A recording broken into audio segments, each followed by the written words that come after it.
Journey IFC strives to create safe spaces to worship God. Know that you are welcome just as you are, regardless of religious background or lack thereof, skin color, political affiliation, sexuality, age, culture, or any other label you own or society throws on you. You are welcomed and celebrated here just as you are.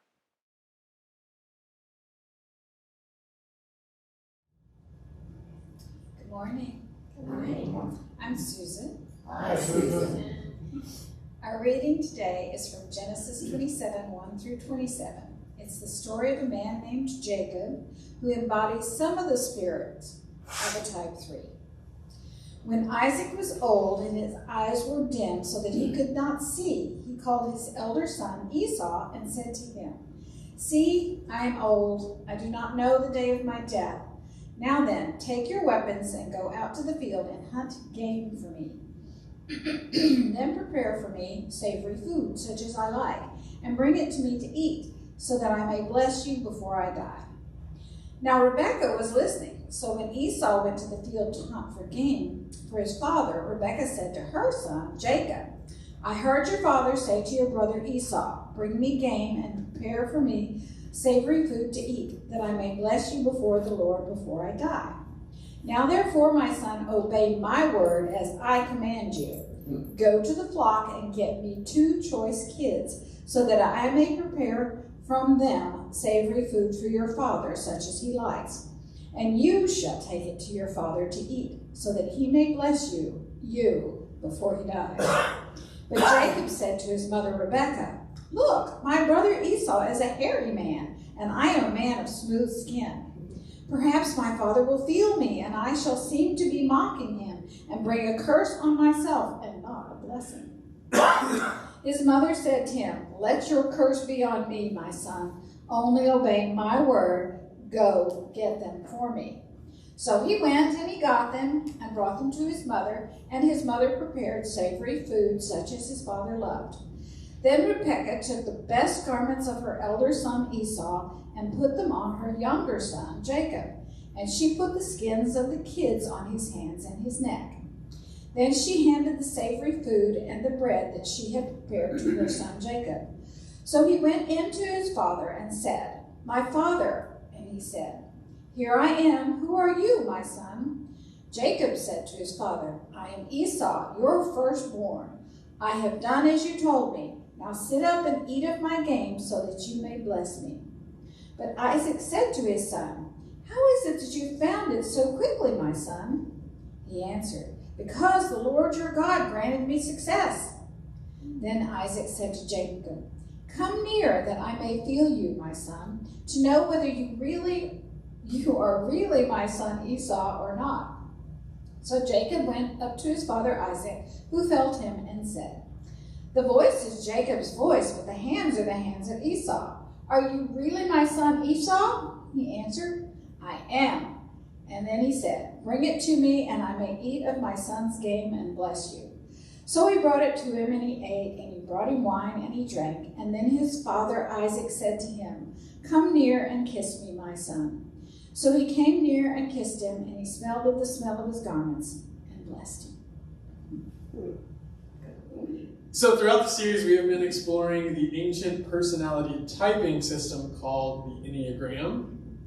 And I don't know about all of you, but I cannot stop thinking in terms of the Enneagram everywhere I go. I find myself wondering what numbers those around me are. I wonder if maybe I have a little bit of that personality, or maybe a bit more of this one too. I'm trying to remember where people go in times of growth and stress, remembering that chart, all the wing stuff as well. And maybe you are in a similar boat, or maybe you are still just as confused as when we started this series a couple weeks ago. Nevertheless, we're going to continue on with Type 3 today, and I hope things will continue to get clearer as we find out where we belong in the Enneagram and in the world around us. But first, I have to say a huge thank you to Susan Corbin, who covered Type 4 last week. She did an amazing job. She did so wonderful that I brought her back to make her do it again. because we didn't record it, and so we re-recorded it. So if you haven't watched the recording, it may be a little different. You may get a little other taste. There's no artificial intelligence in it, though. Sorry. But Susan got us started on our second triad. We've talked about there's the 3 triads in our Enneagram, and we can see it on the next slide if we want to go to that. And so Susan introduced us to the heart or the shame triad. Type 4, Type 3, and Type 2 are all located in the heart triad, which deals with the feelings of shame. The people situated in these numbers all handle shame differently. So, for instance, 4s control their shame by trying to embrace their uniqueness and individuality. 2s try to control their shame by getting people to like them, by helping them as much as they can to get them to gain their affection. And 3s completely deny their shame altogether. Very healthy, right? Yeah. Instead of embracing their shame, 3s run from shame by becoming valuable and successful people. This means that 3s can be a bit out of touch with how much internalized shame they may be carrying around. Since this triad is also called the heart triad, each of these types wants to connect, especially connecting with others, the heart-to-heart kind of stuff. And they want to receive recognition, and they want to feel understood in that. Each of these 3 types attempt to feel the needs of others so that they can feel the needs of themselves in return. Type 3 is given the name the achiever because 3s are highly successful individuals. They are success-oriented, they're confident, they're driven, they're energetic, typically competitive in nature. They want to be affirmed, they want to distinguish themselves from others, kind of like a 4. They want to have the attention on them, they want to be admired, and they want to impress. Their basic fear is being worthless, and their basic desire in response to that is to feel valuable and worthwhile. 3s try to earn a claim to fill the need of being useful to the world around them. 3s want to leave a mark on the world, and they want to be seen as good, sometimes hiding the negative aspects behind this public image that they have meticulously created for themselves. You probably know some 3s in your lives, or you might be one. They are typically found in management and leadership positions. A lot of celebrities are them, superheroes. Hercules, as the song showed us, is one. They enjoy being in the public eye, and they shine when the lights hit them. They are often very charming and attractive in personality, and even in physical appearance at times. 3s radiate confidence and ease that lets everyone around them trust their abilities and follow their lead. 3s, like 1s, can be highly efficient and productive and high-achieving. 3s as children were often loved not for being who they were, but for what they could produce for the world and for their families. They were super kids, filling whatever role was needed at that time. And they often were praised for getting rewards and special achievements, so 3s build their entire lives around becoming successful according to what others have taught them is successful. 3s therefore create a relationship with success where they draw energy from anything they can achieve, which can be pretty hard when 3s find themselves in unhealthy spaces or in less successful seasons of life. Growing up, 3s sometimes filled the role of family hero, saving the day with their impressive feats and charisma, showing little to no weaknesses. Because of this, 3s can lose track of their feelings because they were not rewarded for feeling, they were rewarded for producing. If we go to the next slide, we will see where the 3 is located here on our Enneagram shape. And as we can see with the big arrows there, when 3s are in a place of growth, they take on the healthy aspects of the type 6, also known as the loyalist. In this space, 3s can commit to others and to goals that go above and beyond their personal needs. Here, 3s can shift their attention from maintaining their own self-image to caring and supporting for those around them, something larger than themselves. They can be freed from having to impress others and relax into the relationships that they have already nurtured. And in times of stress or disinformation, 3s go to the unhealthy side of the type 9, also known as the peacemaker, which we have talked about a couple weeks ago. Here, 3s become not very active. They become apathetic, unfocused, and burnt out. They start to blend in with others and fade into the background as they struggle to connect with what once drove them. Unhealthy threes can even take on busy work that keeps them occupied, but does not feed their soul in any way, furthering that divide between what they want to do and what others have told them they have to do. Furthermore, failure for a three can be pretty devastating. And how could it not be? For someone whose life depends on success, failure can feel deeply disturbing and can lead to a disillusionment in everything for an unhealthy three. Some warning signs, if you are a three, that may mark that you need to do some work or to take a break, probably, are workaholism, lack of feelings or connection to your own feelings, and the feeling that you need to create a false self-identity. The temptation of a three is efficiency. Capitalism works really well for the type 3. I think Richard Orr said that the United States is the nation of the type 3. We really value that here. The idea is if you work hard enough, you can climb this ladder of success. Because of this, threes will try their hardest to be the best at whatever they do. Often they can't achieve it even. But when they fall short, they may be prone to their root sins of deceit and vanity. They can overestimate their own abilities to unhealthy levels, and they can become consumed with external things like clothing and nice possessions, stuff, like the nice things that they can buy. They want to be the perfect package that other people can purchase for themselves. The pursuit of the three is to come to find who they really are and what they really feel beyond all the markers of success and external validation that others have taught them to pursue. Instead, they will find it life-giving to find the validation from within, which can be very hard for them to do since threes can be the most out of touch with their own emotional state. The suggestion for threes are meditation and time alone, where they can get to know who they really are. Looking at the two wings with those arrows to either side of the three there, we can see that type 3 can go to a 2 or a 4. When threes have a 4 wing, they take on some of the aspects of what is called the individualist, and they are given the title the professional. Here, the creativity of the 4 helps the 3 hone their craft, whatever it may be. This wing of the 3 shows up by getting deeply involved and passionate about whatever work they're doing. They can really hone their energy into caring for their work. That's where the workaholism comes in. And a 3 with a 2 wing on the other side goes to the helper, is given the title the charmer. 2s, the helpers here, which we will cover next week, they bring a very different energy because they're other focused. They want to care for others. So when 3s are in this, they can get out of their own self-image and self-needs and start to care for others. Their desire for success can be fulfilled in helping those around them become successful as well. Okay, I think that is a brief overview of all of that, but does anyone have any questions or statements or clarifying points that they want to say about our type 3? I look at Susan because I know you know a lot. She does. Any other? Wait. I have a question. Yeah, question. It really applies not just to threes, but all.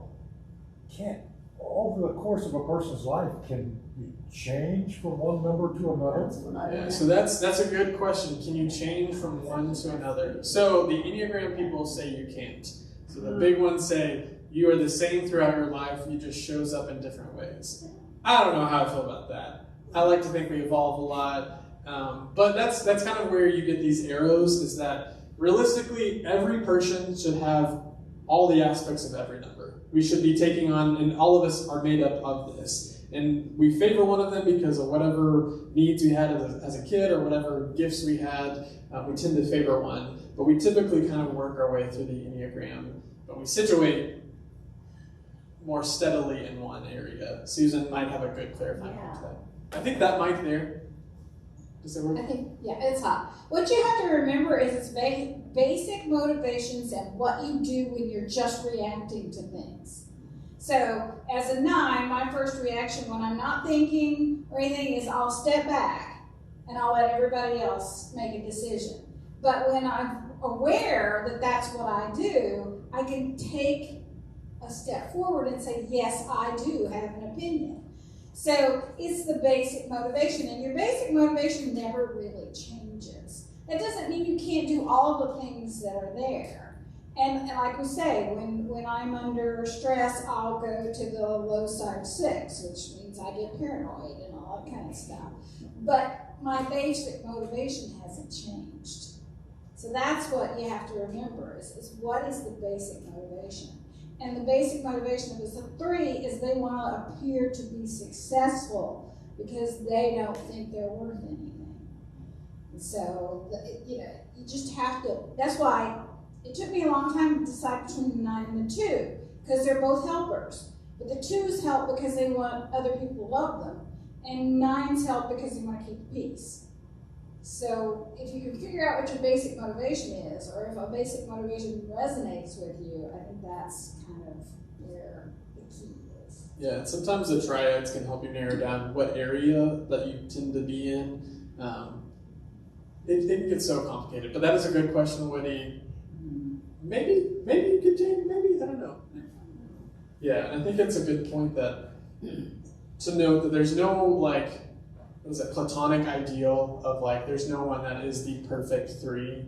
That doesn't exist. And so everyone can look like different versions of this. And so, especially depending on what wing they have and where they go. What do you do in systems? Well, each number has a healthy side and an unhealthy side, right? Yeah. So, well, it's not even...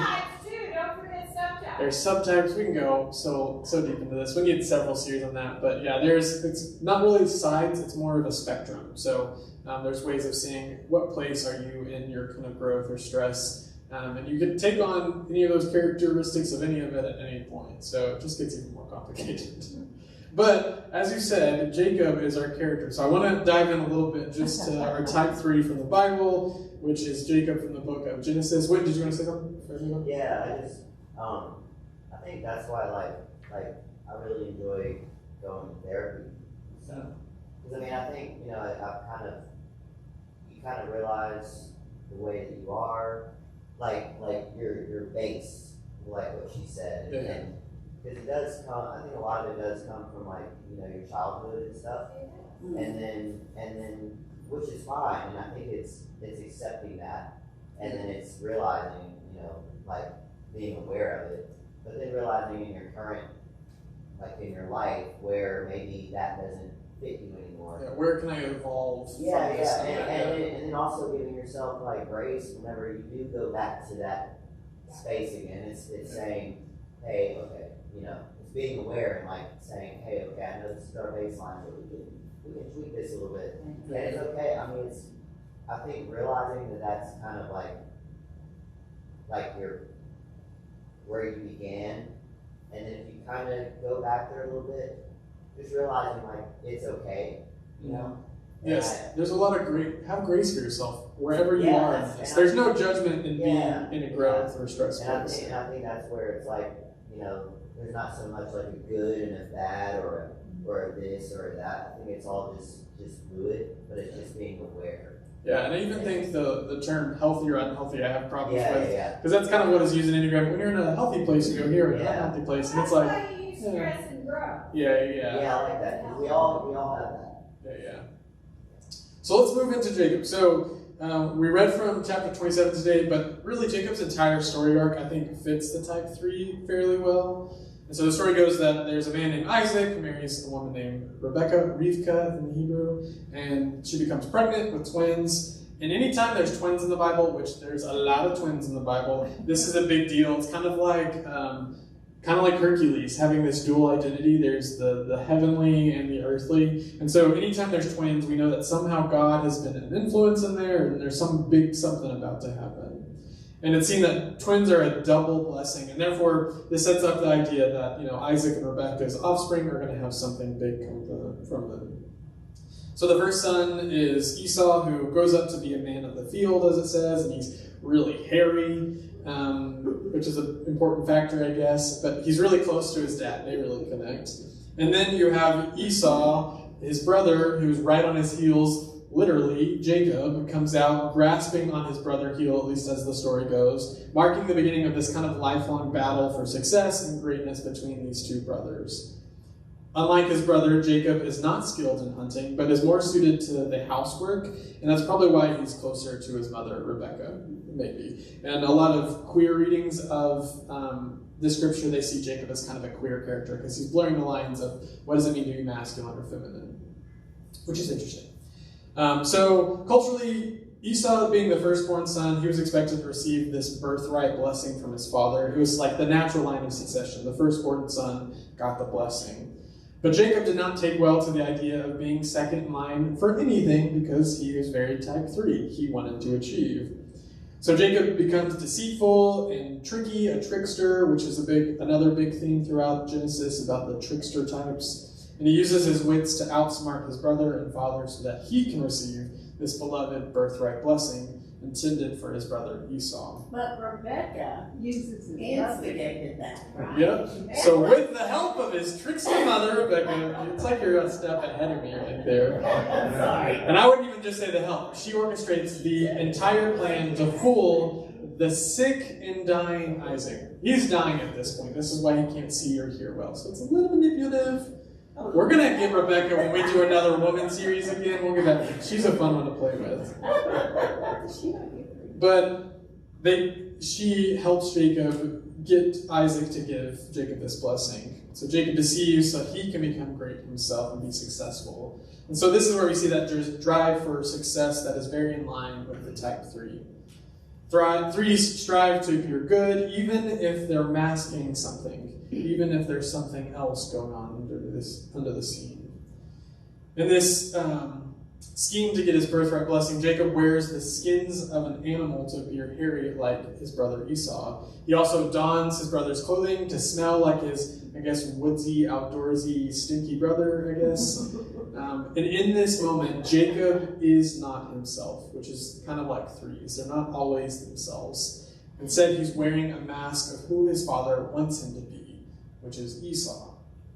Jacob denies his own personhood to fit the needs of Isaac, to therefore be seen as successful. And much like the story of Little Red Riding Hood, Isaac gives the blessing despite things not adding up. It's like, what big teeth you have, or like, wow, you're way too hairy, you sound just like Jacob. That doesn't make sense. But Jacob, in his scheming and striving, outwits and out-achieves. And this drives an even larger wedge between Jacob and Esau, and Jacob is actually forced to flee for his life because his big brother wants to kill him. Sometimes threes can actually do this with their own families. They can push aside those who get in the way of their success, losing track of the people. That's why it's good for them to go to the healthier sides of the two, or to grow into the loyalist and to care for others, because sometimes they can get too internally focused. Jacob continues on striving for greatness throughout his life beyond this story. And he is promised by God, to have all this land and all these offspring will come from him. And we know that Jacob becomes the leader and father of Israel, like a type 3 in the spotlight. It makes sense. He's leading the way. And Jacob reveals what hard work and determination can get you. Also with a little deception as well, which happens to be the root sin of the type 3. Jacob has several other stories about out-achieving and outwitting to get his not only one, but 2 different wives from the same man, their sisters. But my favorite example of Jacob's threeness is when Jacob has to wrestle with an angel. We've talked about this story recently. But Jacob's story kind of comes to a climax when he's confronted by an angel of God and is forced to wrestle with God to receive a blessing. In this moment, Jacob is confronted with the question, why are you striving so hard? And that's the question for threes. What are you working for? What is motivating you? It is as if Jacob forgot the blessing that he stole from his brother. Why does he need this other achievement, this other blessing from this angelic being? Because it seems that regardless of how many blessings threes can get, they can get stuck in this loop of achievement until they are completely burned out. Or in the case of Jacob wrestling with the angel, Jacob strives until he is left with a permanent hip injury and he leaves limping. But here we also see the healthy aspects, again, healthy, it's not the growth aspects maybe of the type 3 showing up in Jacob's willingness to go against all odds, all cultural norms to pave the way for not only himself, but for his family and his people. Jacob is renamed Israel after wrestling with his sons because he wrestled, and that's where the 12 tribes of Israel comes, because he has 12 sons, and that's where we get it. So without his striving and achieving, we don't really know what would have happened to Israel as a whole. Would it even exist without him? Jacob was able to lead his people with his charm and his drive, and from him came forth many blessings that were meant for all nations, as the blessing says. When threes can use their drive to serve others in something larger than themselves, they shine as they enter into who they were created to be. So my question for all the threes in the crowd, and everyone else too, if you're not a three, is what is your worth if you produce nothing? What is your worth if you produce nothing? What do you offer the world if you do not have to achieve or succeed in anything? How are you already the blessing that you have been striving for? May we all be challenged to love and be loved by the threes around us, knowing a fuller picture of what makes them who they are and knowing how they too belong here with us. May it be so. Amen. Well, here we are again at the end of the service, but not at the end of the day or how we relate with one another and, of course, our types. Think of it this way: anything you have to force generally doesn't work out well. You want to be successful, you want to be the best of all the types, be what God created you to be, the best you, because only you can be you. So go into the world, be the best you can be, and become part of the chorus, and don't try to sing the solo. Go in peace. Amen. Thank you.